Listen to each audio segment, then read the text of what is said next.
Hello, everyone. Today we have the honor of receiving Dr. Maya Takagi. She is the acting representative for FAO in Argentina, and she's the lead of FAO's regional program for Latin America and the Caribbean. She holds a PhD in economic development, and she's an agricultural engineer specialized in public policy. Dr. Takagi, thank you so much for having this interview with us. Hello, it's a pleasure. Thank you for the opportunity to being with you. Um, so, uh, the first question that our audience would probably like to know is a little bit, if you could tell us a little bit about your academic background and former experiences before coming into FAO. Okay, good. Yes, I'm a engineer. I worked as rural extensionist. My first job was as rural extensionist in Brazil. Wow. Then I worked in different public sectors. I also wanted to invest my career in developing and improving public policies. So I work in the state of São Paulo, Secretary of Agriculture, also the data foundation, the state-led um, data analysis, which is similar to the national statistics organization, but it's state-led in São Paulo. And I then I also worked in the Citizenship Institute. It's an NGO that supported the formulation of Zero Hunger Project. Because in between, I did my master's, I did my PhD in Unicamp. Unicamp is also a state-led university, which started a postgraduate program on rural development, territorial development, and environment. So that's how I went from master's to PhD. And in between, I engaged with the Citizenship Institute, led by Professor José Graziano, who was the former FAO Director General. And with him, we developed the Zero Hunger Project program first, and the project that became a policy in federal government in the first Lula's mandate in 2003. So we basically transformed a an idea, no, a project in a policy, in a public policy. And I worked in the federal government since 2003 to implement the Zero Hunger program that became the Food Security and Nutrition program for 2 years. Then I also worked in the National Research Organization, Embrapa, Agriculture Research Organization, which is related to the Ministry of Agriculture, and Right. also in the cabinet of President Lula for some year in the technical position. So, and in this in between, I was appointed as National Secretary for Food Security and Nutrition in the Ministry of Social Development from 2010 to 2012. Then in 2015, I joined FAO in headquarters as a social protection officer due to my experience in working in social protection. And since 2019, I was moved to Santiago as my Right. position as regional program leader. Right. You're joining us from Santiago de Chile, just for the audience, Yes, no? yes, That's quite a career.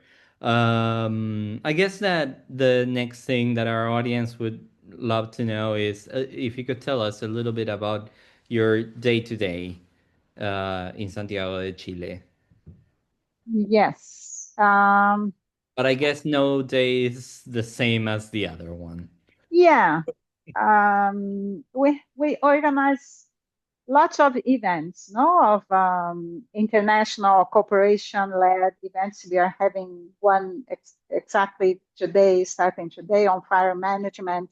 So I basically represent or try to represent FAO, no, in the welcoming, in giving some insights about the importance of each topic for FAO, for the countries, and how FAO can support. So I do lots of say more high level participation in those events. I manage a big team of more or less 200 people in total, led by, of course, the sub teams. So I do management meetings with them each 2 weeks to reinforce what we need to plan and monitor what we are doing. We try to align calendar of events also with other agencies. We have some working groups with other agencies, and it's an important topic because this is something that FAO needs to promote more partnerships. So at the regional level, we have different working groups with other United Nations agencies. We work a lot also with ECLAC, our Economic Commission for Latin America and the Caribbean, also promoting analytical work. So we promote more uh, workshops for developing some publications, joint publications. And I also give my comments to lots of publications and frameworks of FAO, at least putting the regional aspect content to the global, let's say, frameworks in different areas: soil, water, climate change, livestock, One Health.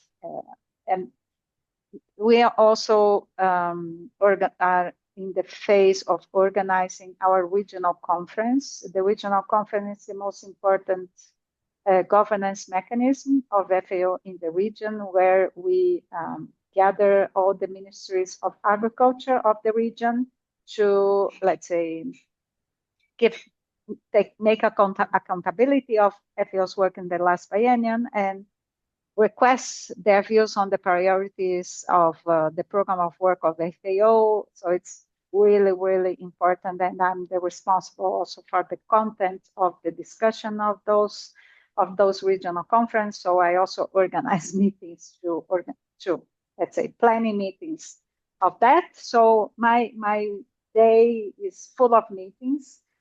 We also have meetings with the other regions because we are one region. We have other four regions in Central Europe, in Africa, in Asia and the Pacific, and then north of Africa and Arab states. So we coordinate our work with the other regions in order to get our voices be heard or be considered in headquarters, because we are kind of the connection between the country offices and headquarters, no, as regions. Right. So we try to gather the points of view of the country's needs internally for FAO technical assistance to get to headquarters. So yeah, it's a lot of meetings, I must say, a lot of reading and comments, some missions. I also have missions to different places where we have important events to represent FAO. And for Argentina, as I am accumulating my function as regional program leader with FAO representative in Argentina, I also go on mission to Argentina to meet with the counterparts, national counterparts, the partners, the banks, and the team, no, internally to keep moving our agenda. Right. And I can see that, well, that's quite an agenda first. And second, I can see that many of the programs at FAO are iterative processes by which you talk to national governments and you reformulate on and on. So it must be a lot of work. I guess that the next question is what climate change effects are could be expected in the region, and what would be potentially their impact in food production and also potential solutions. Yeah. Yeah, thank you. Yeah, we are already seeing the increase in losses in the agriculture sector due to the climate change. And these are some of the documents that we will share with the countries for decision making. And one of them is that currently more than 50% of the economic losses from disasters in general, climate related, occur in this region.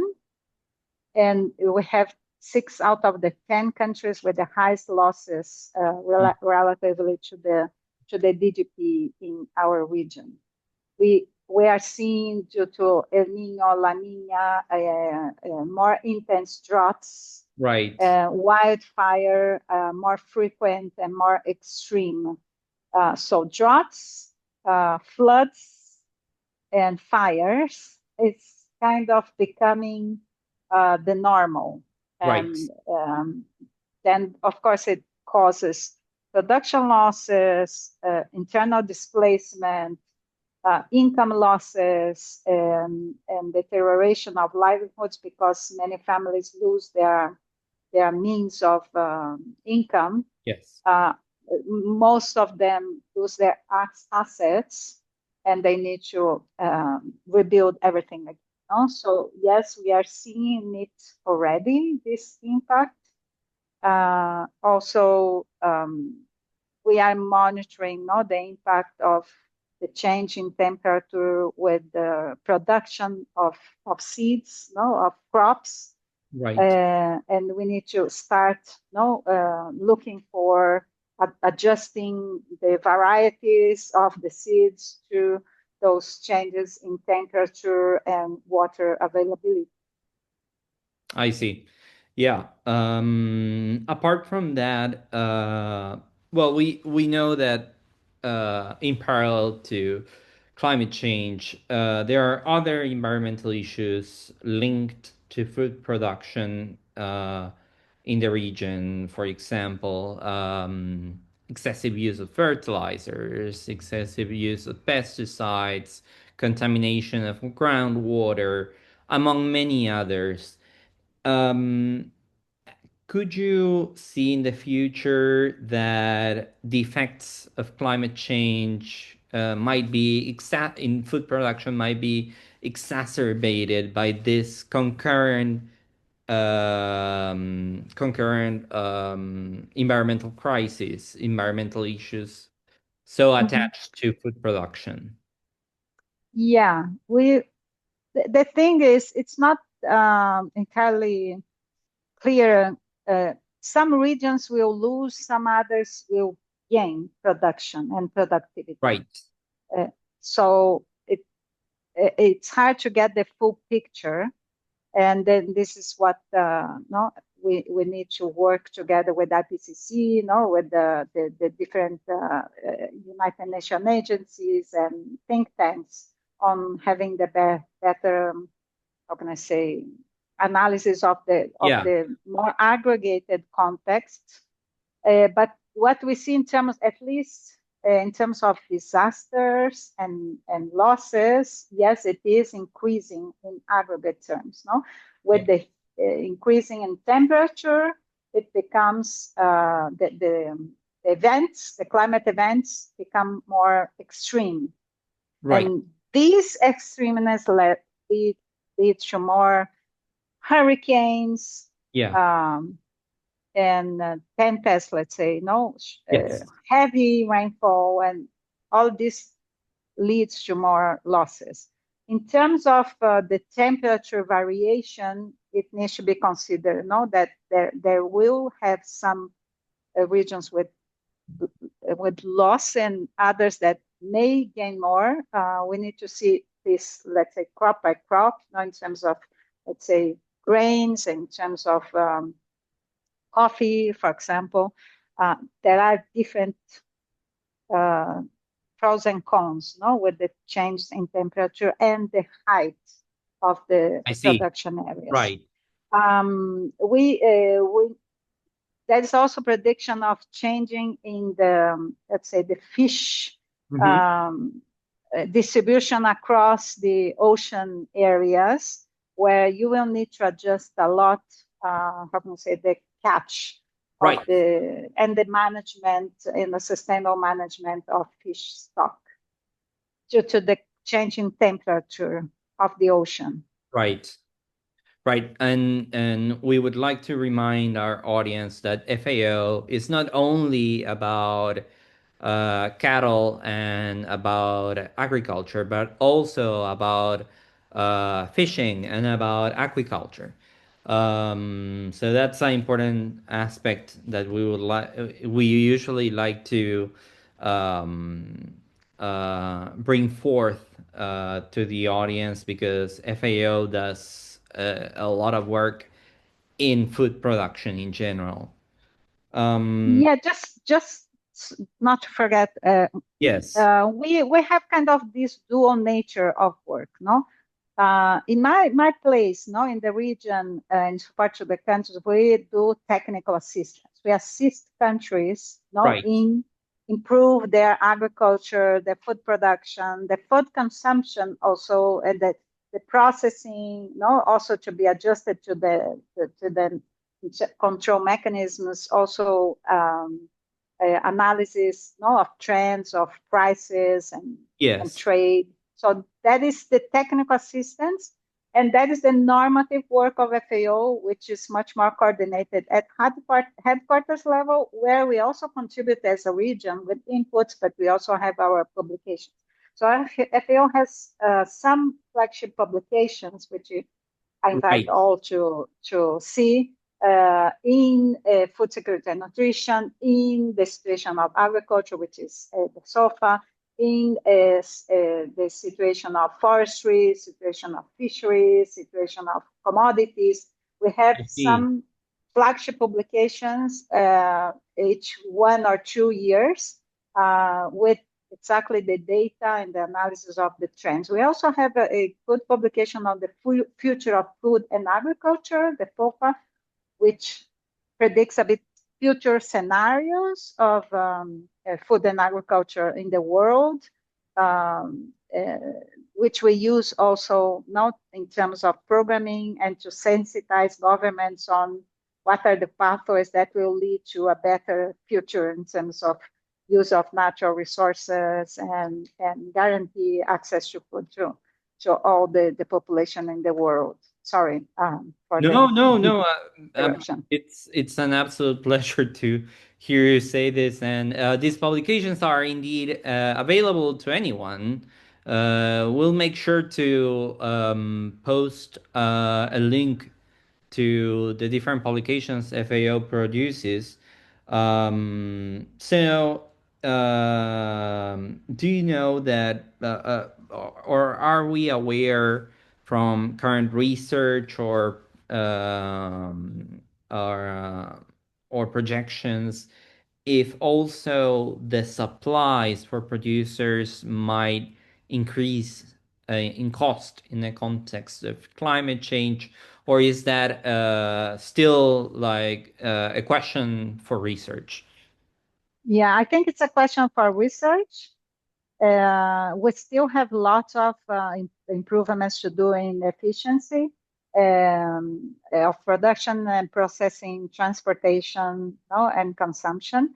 Right. What what I think is the important element to consider is that the agriculture and food sector is guaranteed that will continue increasing the production because the demand will continue to be increasing. Increase.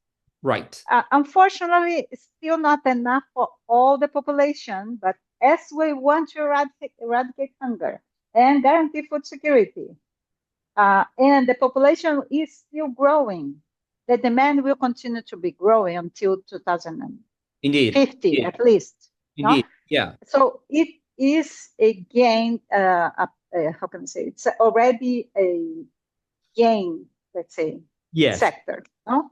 Yes. However, there are threats that needs to be considered. One is natural resources management. We are degrading our soils. We Indeed. are using unsustainably water. Water is becoming more and more scarce. Um, and of course, the adjustment to the change in temperature will also Right. impact it. So that is why, although it's a sector that will still continue to be growing, there are important elements to be considered in the planning of this, let's say, growing of the sector. I see. Also because it can generate, the sector can also generate exclusion of smallholder farmers, of indigenous populations, through land access, no? Yeah. And also excluding more women than men in the recognition, no, of access to assets Indeed. like land and titles and services. But it's still a growing sector, which there are lots of uh, analysis to be made, as you said, Yes. in order for us to be more efficient. Still, we think, let's say, the, uh, the diet of the population is not optimal. Indeed. Uh, the food for poorest families are not the healthier that we would like to be. We are not being able to provide healthier food, let's say, fruits and vegetables in an affordable manner.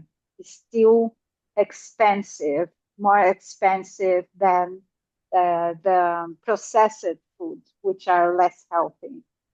Right. So poor families are also, apart from being suffering from malnutrition, most of them suffer also from overweight and obesity, Yes. which is related to the affordability of the food, no, Yes. healthy. This is another element that needs to be considered. Indeed. And in doing so, you answered at least partly, if not totally, my next question. How will climate change affect um, our potential for food insecurity in the region, and if there are specific public policies that nations in Latin America and the Caribbean should be considering to avoid that scenario? Yeah, no, it's a very important question. No, what we see year after year is that rural populations are poorer than urban. Uh, Although we see more urbanization, let's say, people moving from rural areas to urban areas, in quantitative terms, we have more urban population than rural areas. It's in the rural areas where the extreme poverty is concentrated. Let's say in rural areas, two-thirds are extreme poor. Let's say it's Yeah. because of the different, let's say, income structure that they have. They are not always receive wages or from formal employment. They rely a lot on natural resources. So the impact of climate change will be felt much more in rural population, in smallholder farmers, indigenous population who rely on natural resources, which means their food insecurity will be more affected, no? Probably. Yes, there are important policies that can address it. One is social protection. Hmm. So everybody should have rights to social protection. Let's say a social that can be cash transfer, for example, but predicted in a policy in law that is regular, that has an Yeah. amount that is sufficient for a healthy diet, at least for no for in a regular way, not once, but for the whole year.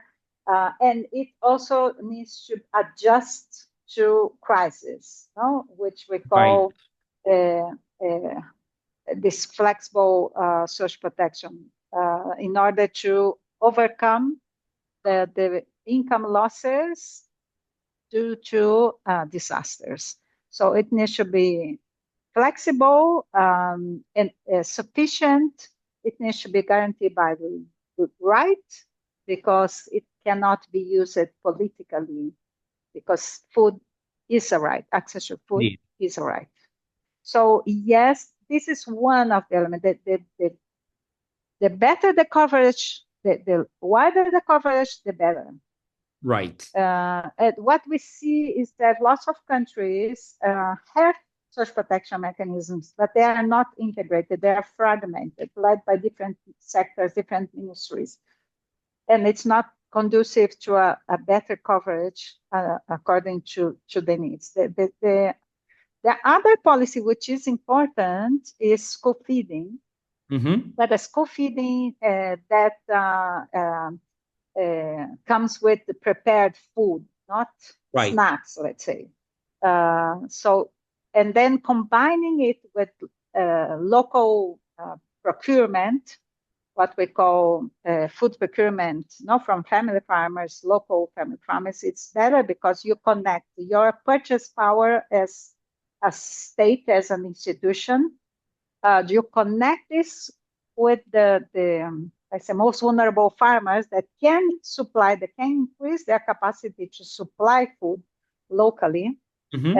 and then you can also increase the nutrition education to children, showing from where no the vegetables are coming, and Yes. promote more natural food consumption. Those are two, at least I will suggest it, at consumption level that are important. The second, of course, is a set of policies to develop rural areas, which Mhm. are more prone to climate change and disasters, Right.